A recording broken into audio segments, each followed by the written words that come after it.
Bapak Ibu Guru, mari kita lanjutkan ke materi selanjutnya, yaitu 5 kebutuhan dasar manusia. Manusia itu memiliki 5 kebutuhan dasar. Apa saja?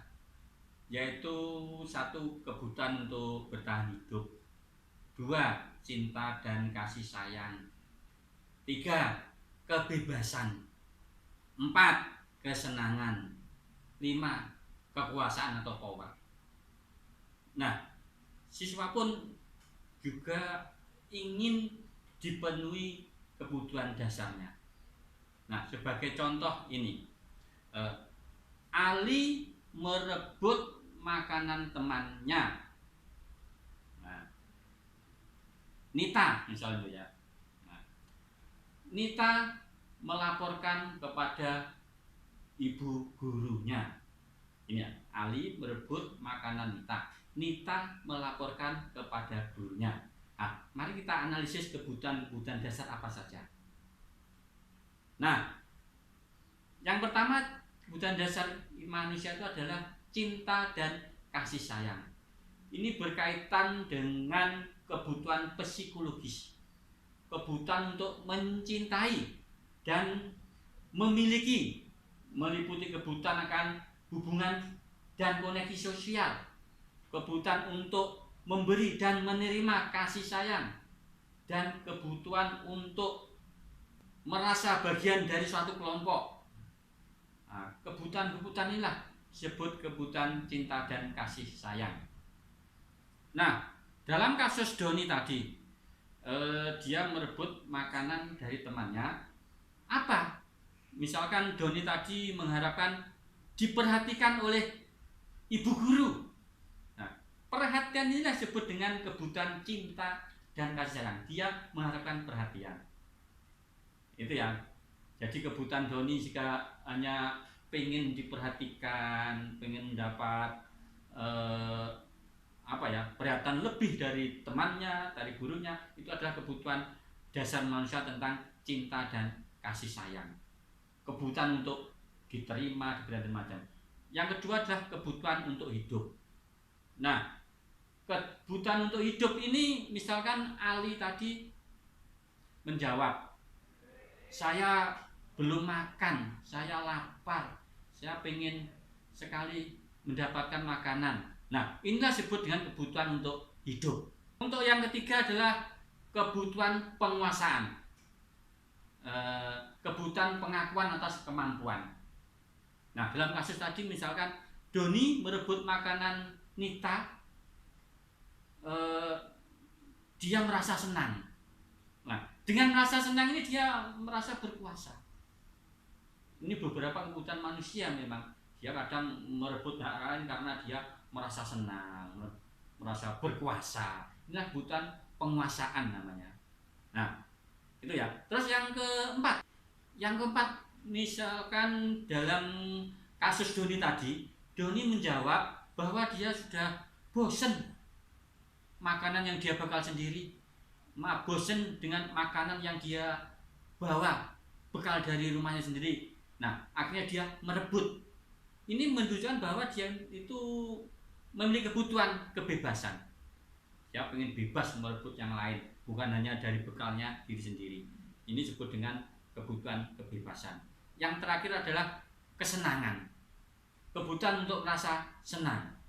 Jika jawaban Doni tadi adalah iseng atau menikmati ekspresi wajah Nita yang menangis, yang kesal ketika makanan diambil, dan dia merasakan ekspresi itu lucu, inilah adalah disebut dengan kebutuhan kesenangan.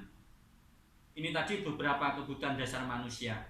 Perlu saya simpulkan bahwa yang pertama adalah kebutuhan untuk hidup, yang kedua kebutuhan untuk cinta dan kasih sayang, yang ketiga kebutuhan tentang penguasaan, yang keempat kebutuhan tentang kebebasan, dan yang kelima adalah kebutuhan tentang kesenangan. Itu kebutuhan dasar manusia.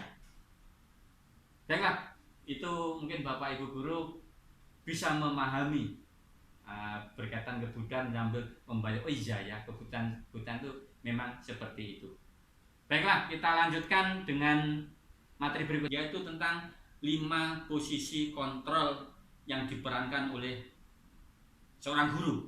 Nah, di sekolahan tentunya banyak sekali suatu peristiwa, kejadian seperti yang Doni tadi mengambil makanan Nita, itu ada suatu peristiwa. Nah, apa posisi kontrol guru terhadap beberapa murid yang mengalami peristiwa atau masalah, kita bilang seperti itu ya, atau suatu kejadian. Nah, kita menerapkan seperti apa? Mari kita sampaikan, yaitu posisi kontrol yang pertama adalah penghukum. Nah, seorang penghukum bisa menggunakan hukuman fisik maupun verbal. Fisik, lari, dipukul, dicubit, atau verbal, dibully. Nah, gitu. Orang-orang yang menjalankan posisi penghukum senantiasa mengatakan bahwa sekolah memerlukan sistem atau suatu alat yang dapat lebih menekan murid-murid lebih dalam lagi. Nah, guru-guru yang menerapkan posisi penghukum biasanya berkata begini, patuhi aturan saya atau awas, itu posisi penghukum ya. Kamu selalu salah saja, kamu selalu saja salah. Nah, itu penghukum. Selalu, pasti, selalu. Yang terakhir, selesai. Itu ya. Guru seperti ini senantiasa percaya bahwa hanya ada satu cara agar pembelajaran bisa berhasil, yaitu dengan caranya, versinya Bapak Ibu Guru. Yang kedua adalah membuat orang merasa bersalah. Pada posisi ini biasanya guru akan bersuara lebih lembut, kayak lembut, merayu. Nah, membuat orang merasa bersalah akan menggunakan keheningan yang membuat orang lain merasa tidak nyaman, bersalah atau rendah diri. Kata-kata yang keluar dengan lembut akan seperti, ibu sangat kecewa sekali dengan kamu nak. Berapa kali bapak harus memberitahu kamu ya. Mungkin bapak ibu pernah begitu ya. Mana? Coba kalau orang kamu tahu kamu berbuat begini. Nah, ucapan-ucapan seperti ini murid akan memiliki penilaian pada dirinya sendiri bahwa dirinya itu buruk, merasa tidak berharga dan telah mengecewakan orang-orang disayanginya. Ini posisi murid jika mendapatkan dengan membuat orang yang merasa bersalah. Selanjutnya adalah posisi sebagai teman. Guru pada posisi ini tidak akan menyakiti murid, namun akan tetap berupaya mengontrol murid melalui persuasi. Posisi teman pada guru bisa negatif atau positif. Positif di sini berupa hubungan baik yang terjalin antara guru dan murid. Negatifnya apa, Pak? Negatifnya karena merasa baik teman, murid itu akan mengandalkan dengan guru itu. Hanya mengandalkan dengan guru itu. Jika suatu saat nanti guru tidak membantu, murid itu akan kecewa. Itu jika dikaitkan dengan posisi sebagai teman. Ucapan-ucapan apa sebagai posisi teman ini? Misalnya, ayo bantulah demi bapak ya. Ayo ingat tidak bantuan bapak selama ini. Ini sebagai teman. Ayo sudah kali ini tidak apa-apa. Nanti akan bapak bereskan, akan bapak bantu bereskan. Ini sebagai teman. Itu ya. Jadi seolah-olah kita berteman dengan dia. Itu. Selanjutnya adalah posisi sebagai monitor atau pemantau. Monitor adalah mengawasi ya, mengawasi. Pada saat kita mengawasi, tentunya kita bertanggung jawab atas perilaku anak-anak yang kita awasi. Posisi pemantau berdasarkan pada peraturan-peraturan pemantau dan konsekuensi-konsekuensinya apa. Ini sebagai pemantau. Contoh kalimat-kalimat yang disampaikan posisi pemantau kepada Ali tadi. Ayo, peraturannya apa? Apa yang telah kamu lakukan? Ini pemantau ya. Sanksi atau konsekuensinya apa? Ayo. Itu. Seorang pemantau biasanya mengandalkan perhitungan, catatan, data yang telah ada, gitu ya. Terus setelah itu memberikan stiker mungkin sebagai tanda, slip catatan, daftar cek. Itu posisi sebagai pemantau. dia memantau dan memonitor dari awal apa saja tracknya anak tersebut. Terus yang terakhir adalah posisi sebagai manajer. Ini posisi yang terakhir. Posisi mentor, di mana guru berbuat sesuatu bersama dengan murid tersebut, berbuat bersama. Murid dipersilakan untuk mempertanggungjawabkan perilakunya dan mendukung murid itu untuk mengatasinya. Seperti apa pertanyaan-pertanyaan sampai oleh posisi sebagai manajer seperti ini? Apakah kamu meyakininya? Nah itu. Jika kamu yakinnya, apakah kamu bersedia memperbaikinya? Poinnya ini, bersedia memperbaikinya, meyakininya bahwa itu salah dan dia bersedia memperbaikinya. Nah, apa rencana kamu untuk memperbaikinya? Ini posisi-posisi sebagai manajer. Nah, mari kita cari contoh pada suatu ketika Ali datang terlambat. Apa yang disampaikan oleh penghukum, pembuat rasa bersalah, teman, terus pemantau, terus manajer. Berikut, ketika mengetahui Ali datang terlambat, posisi penghukum biasanya bersuara dengan nada yang suara tinggi, bahasa tubuh, mata melotot, gitu ya, cak panggang seperti ini, dan jari menunjuk-nunjuk menghardik. Ini biasa posisi penghukum seperti ini. Adakah di antara kita Bapak Ibu Guru? Ada kayaknya ya. Siapa yang sering seperti ini ada cocok sebagai posisi penghukum. Salahkah? Enggak, tapi ya kalau bisa penghukum sebagai yang opsi terakhir gitu ya. Dia bernada di terlambat lagi, pasti terlambat lagi, selalu datang terlambat. Kapan bisa datang tepat waktu? Nah, dengan mata melotot, anak-anak itu merasakan apa akibatnya? Akibatnya murid tersebut diam waktu itu, tapi dia akan marah dan mendendam atau bisa bersifat agresif. Nah, bisa jadi sudah kembali duduk di kelas, dia akan mencoret-coret buku, mencoret-coret bangku. Nah, bisa jadi lebih buruk lagi sepulang sekolah, ada sepeda motor atau mobil dicoret-coret. Itu keburukan dari posisi penghukum. Si murid langsung melampiaskan karena ada rasa dendamnya. Tapi apa baiknya? Biasanya setelah terlampiaskan dia akan beres. Nah, berbeda dengan posisi pemberi rasa bersalah, pembuat rasa bersalah. Ini lebih berbahaya kadang ya. Mengapa demikian? Begini, pada pembuat orang lain merasa bersalah, biasanya dia akan bersuara dengan nada halus, memelas, bahkan sedih. Bahasa tubuh merapat pada anak, lesu, Ali, kamu ini bagaimana ya? Kamu sudah berjanji dengan Bapak tidak akan terlambat lagi. Kamu kenapa sih senang sekali mengecewakan Bapak? Bapak benar-benar kecewa sekali. Nah, bagaimana perasaan murid yang ditegur seperti itu? Murid akan merasa bersalah, gitu ya. Bersalah telah mengecewakan dengan mungkin Bapak guru itu. Murid akan merasa menjadi orang yang gagal dan tidak sanggup membahagiakan orang lain. Nah, efek negatifnya apa? Nah, dari sekumpulan rasa bersalah itu suatu saat bisa meledak gitu ya.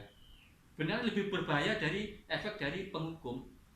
Kalau membataskan akan meledak suatu emosi, bisa frustasi dan macam-macam. Ini adalah membuat orang lain merasa bersalah. Pernahkah kita seperti itu? Kayaknya pernah juga, iya kan? Baiklah, posisi selanjutnya adalah sebagai teman. Nah, pada posisi sebagai teman itu nada suaranya ramah, akrab, bercanda, dan bahkan dengan senyum, tertawa, bahasa tubuh itu akrab, senyum jenaka dengan murid tersebut. Ini posisi sebagai teman. Ali, ayolah bagaimana Sanusi? Sambil guyu tengah. Kamu kemarin kamu kan sudah janji sama Bapak ya, kenapa terlambat lagi? Gimana kamu ini? Nah, dengan senyum gitu, sebagai teman supaya ya sudah tidak apa-apa kali gitu Ali.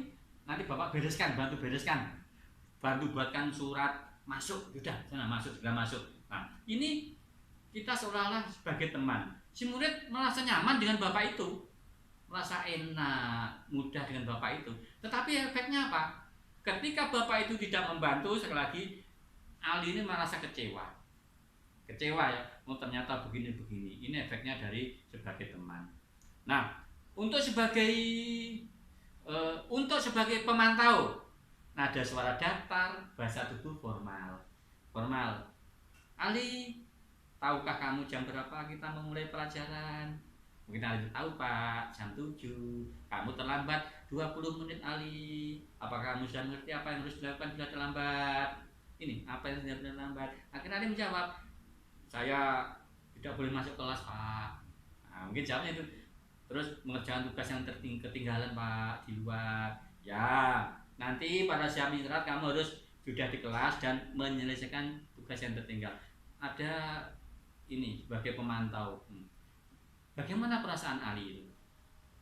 Ali itu memahami sanksi yang harus dijalankan karena telah melanggar datang terlambat. Dia memahami dan apa konsekuensinya dia tidak boleh masuk kelas. Ini perasaannya, dia memahami itu. Terus posisi sebagai manajer. Posisi sebagai manajer, nada suara tulus, bahasa tubuh tidak kaku, mendekat ke murid. Nah, yang paling utama adalah pada posisi manajer ini menyadarkan bahwa si murid itu menyadari kesalahannya dan bersedia memperbaiki masalah tersebut. Dengan kesadaran dia akan memperbaikinya. Ini beberapa posisi kita sebagai guru dalam menghadapi murid: penghukum, pemberi, pembuat rasa bersalah, teman, pemantau, terakhir, dan manajer. Mana posisi kita? Mari kita pada posisi yang terbaik, manajer tentunya.